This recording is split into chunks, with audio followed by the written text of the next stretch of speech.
cumprimento a todos os meus amados irmãos com a paz do Senhor. Sejam todos bem-vindos em nosso canal.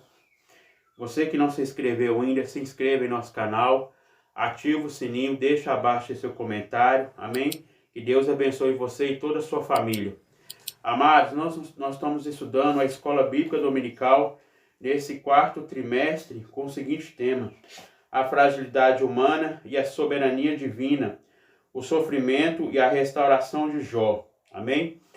E nós estamos estudando os livros poéticos, amém? Então, nós vamos estudar hoje a lição 6. Ela está aqui na lição falando sobre 9 de agosto de 2020. Mas, queridos, essa lição ela é dia 8 de novembro de 2020. Era para ser abordada no terceiro trimestre, né? Mas por causa da pandemia, ela foi selecionada nesse quarto trimestre, amém? Nós vamos falar um pouquinho sobre a teologia. Qual é o conceito da palavra teologia? Teo é Deus, logia estudo, então estudo de Deus. Então, nós vemos aqui que aqui são quatro amigos de Jó, né? Elifaz, Bildade, Zofar e Eliú. Nós vemos que Jó, ele estava em grande sofrimento. Nós estudamos na lição passada sobre a dor que Jó estava passando, né? Ele fazendo seus questionamentos a Deus, né? Por que eu nasci? Por que não estou morto? Por que ainda estou vivendo, né? Ele não estava entendendo por que ele estava sofrendo, né? Mesmo sendo justo, né? Então, a pergunta aqui é o seguinte, né? Só os pecadores sofrem? Não, o justo também sofre, né? E Jó, ele sofreu, né? Sendo justo, né? E nós vemos aqui que os amigos de Jó ficaram 7 dias e 7 noites em silêncio, sem falar uma palavra com Jó, né? E logo após os 7 dias, eles começaram o seu discurso, né? O seu diálogo com Jó. E a primeira teologia foi de Elifaz, né? E nós vemos aqui no decorrer da lição, está no livro de Jó, capítulo 4. Nós vamos estudar o capítulo 4 de Jó, que fala o seguinte: Elifaz repreende a Jó.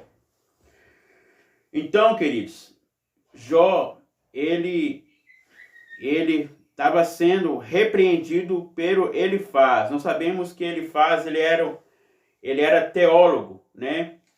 Ele tinha grande sabedoria, né? Mas, queridos, essa teologia não era para Jó, né? Porque Jó, ele estava sofrendo, né? Justo, né? E Elifaz estava fazendo seu discurso para Jó, né? Ah, Jó, você está sofrendo porque você está em pecado, né? Então, por isso que você está sofrendo. E nós vemos aqui, amados queridos irmãos, que Deus, ele tem prazer de relacionar com o homem, né? Então, nós vemos que Deus teve, né, em todo momento, relacionamento com Jó, né? Jó, ele estava sofrendo. Nós vemos no início do livro de Jó, ele perdendo seus bens, né, na área econômica, perdendo, né, a sua fazenda, né, aquelas pessoas que trabalhavam com ele.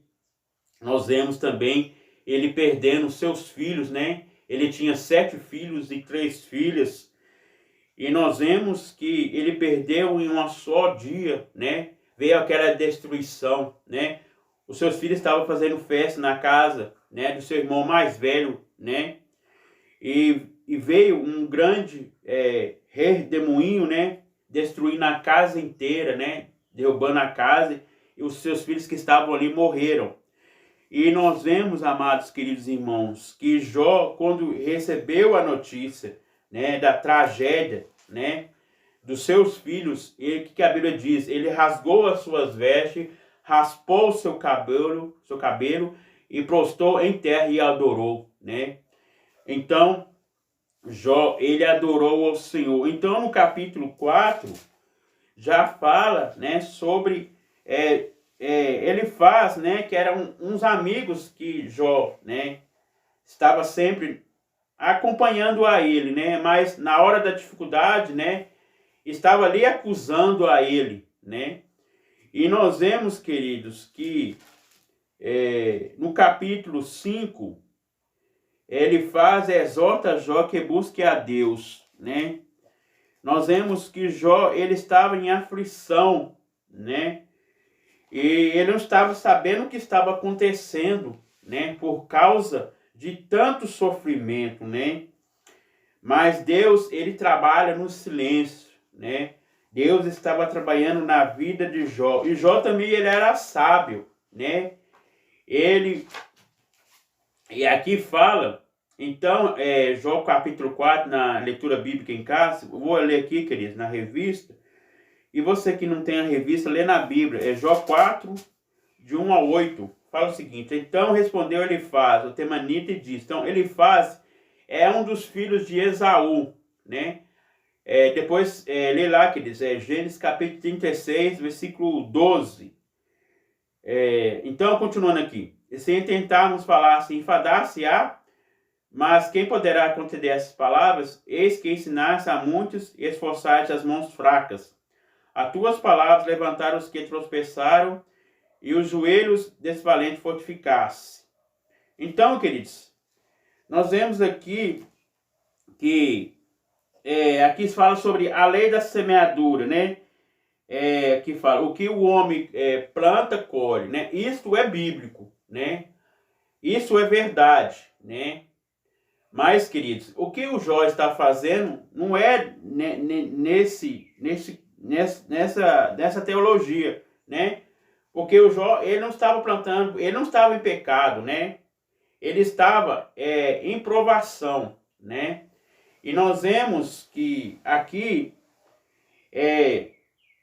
fala a lei da semeadura e da colheita, depois de firmar um princípio oriental de cordialidade, ele faz se dirige a Jó com defesa contra-mente do pensamento teológico tradicional, a justiça retributiva. Ele é firmemente convencido de que a lei causa efeito no princípio de ortodoxia. Então, a palavra, queridos, ortodoxa, né, conformidade absoluta com certo padrão, norma odômica. Então, nós sabemos que a Bíblia, né, ela fala sobre isso, né, em Gálatas 6 e 7. Tudo que o homem planta, colhe, né? Tudo que o homem planta de bom, vai colher bom. Tudo que o homem plantar de mal, vai colher o mal, né? Então, mas na história de Jó, na vida de Jó, não foi isso que aconteceu, né? Essa teologia não era para Jó, né? Então, Elifaz estava a todo momento apontando seu dedo para Jó, né? Ali acusando que ele estava em pecado. Você está sofrendo porque você está em pecado, né? E nós vemos que a teologia de Elifaz, né, não é só os pecadores que sofrem, né? Então, o justo também sofre, né? E nós vemos, queridos, que Jó, ele sofreu em todo momento, né? No capítulo 42 já fala da sua restauração, né? Deus dando tudo em dobro para ele. Então aqui fala, não só os pecadores que sofrem, né? Os justos também, né, sofrem também, né? Todos nós estamos sujeitos ao sofrimento, né? Tanto enfermidade, né? Tanto desemprego, né? Todos nós estamos sujeitos a sofrer. Mas a Bíblia diz, no mundo tereis aflições, mas tem bom ânimo, eu venci. Jesus venceu por nós, né? Então, queridos, a lei da semeadura e da colheita, né? Ela é verdade, é bíblico, né? Mas algumas coisas que ele faz aqui, que está na teologia, não contradiz com a Bíblia, né? Então, não é só os pecadores que sofrem, né? Seria bom, né? Se só o justo não sofrer, né? Se fosse justo e não sofrer, tivesse tudo de bom, né? Mas não é isso, né?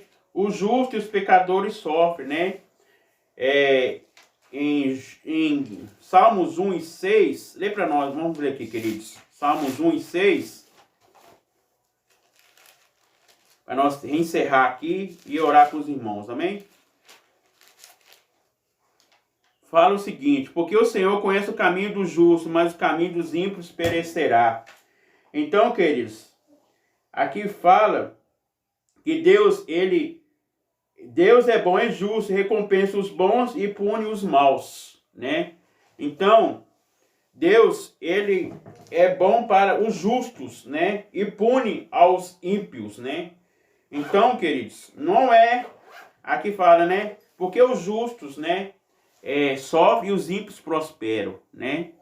Então, queridos, justo, nós vemos aqui que Cristo, em todo momento, ele foi justo, né? Então, todo justo sofre, isso faz parte do ser humano, amém? Vamos orar. Senhor, meu Deus, meu Pai, estamos te agradecendo nesta manhã para aprender a tua palavra. Senhor, nos abençoa, guarda a nossa vida, Senhor, abençoa cada um que possa te